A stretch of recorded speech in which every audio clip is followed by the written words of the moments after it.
Have you ever heard of a leader so eccentric that he declared war, not on a neighboring country, but on the sea itself? This is the strange tale of Emperor Caligula, who commanded his soldiers to battle the waves and claimed victory over Neptune. Was it madness, propaganda, or a mix of both? Join us as we uncover the details of this bizarre chapter in weird history. 1. The context, Caligula's rule and ambitions. Background. Caligula, born Gaius Julius Caesar Augustus Germanicus, became emperor of Rome in 37 AD at the age of 24. Initially hailed as a promising and charismatic leader, his early reign was marked by popular reforms and generosity. However, after a severe illness, his behavior grew increasingly erratic and despotic, leading many to consider him mad. The British Campaign. By 40 AD, Caligula sought to expand Rome's influence. Britain, largely unconquered by Rome, became a tempting target. Preparing for an invasion would solidify his reputation as a military leader and rival the legacies of his predecessors like Julius Caesar. Caligula's God complex. As time passed, Caligula demanded to be worshipped as a living god. He declared himself the incarnation of various Roman deities, including Jupiter and Neptune. This belief likely fueled his decision to confront the sea itself, a domain ruled by Neptune. 2. The build-up, preparing for conflict. Military preparations. Caligula ordered a massive build-up for the supposed invasion of Britain. Soldiers constructed siege equipment, gathered ships, and trained for coastal assaults. Morale among the troops was mixed, some were excited about the campaign, while others doubted its feasibility. Reaching the English Channel. Upon arriving at the northern coast of Gaul, modern-day France, Caligula and his legions faced the vast and turbulent waters of the English Channel.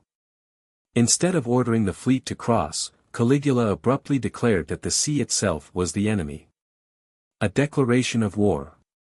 Standing before his assembled troops, Caligula announced his intention to punish Neptune, the god of the sea, for defying his divine will. His proclamation was met with confusion and unease among the soldiers. 3. The war, a battle against the waves. The symbolic combat. Caligula ordered his legions to line up along the shoreline. Trumpets sounded the charge, and the soldiers waded into the shallow waters, slashing at the waves with their swords and spears. Javelins were hurled into the water, as though striking an unseen foe.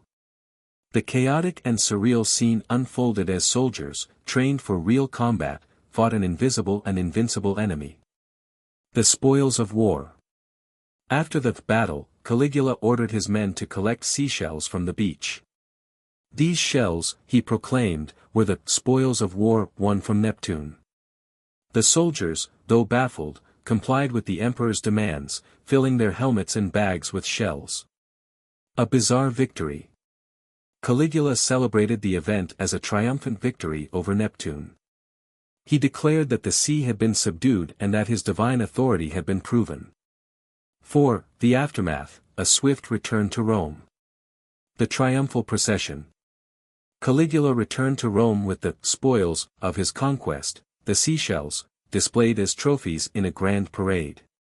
His soldiers marched through the city, carrying the shells as symbols of their victory. Public and Senate reactions. The people, many Romans were amused or bewildered by the spectacle. While some saw it as a theatrical display of power, others questioned Caligula's sanity.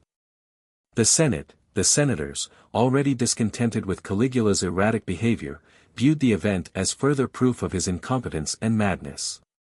Caligula's justification. In his mind, the war was not a failure but a divine act of domination over nature. He likely believed that his actions solidified his image as a godlike ruler capable of conquering even the elements. 5. The legacy, madness or strategy. Historical interpretations. Madness. Ancient historians like Suetonius and Cassius Dio portrayed Caligula as insane, citing this event as evidence. They believed his war against the sea was a symptom of his delusions of grandeur. Propaganda. Some modern historians suggest the event may have been a symbolic gesture or a misunderstood military exercise. Caligula might have staged the spectacle to intimidate his enemies or reinforce his divine status. Impact on Rome. This bizarre episode further alienated Caligula from the Senate and the Roman elite. It contributed to his growing unpopularity, which culminated in his assassination in 41 AD, just a year after the war. Cultural legacy. Caligula's war against the sea remains one of the most peculiar episodes in history. It has been referenced in literature, art, and popular culture as a symbol of megalomania and the absurdity of unchecked power. Caligula's war against the sea is one of the strangest moments in history, blending madness, symbolism, and the extravagance of imperial Rome. Whether it was a delusional act of ego or a calculated spectacle, it remains a story that captures the imagination. What do you think? Was Caligula a madman or a misunderstood genius? Let us know in the comments, and don't forget to like, share, and subscribe for more tales from weird history.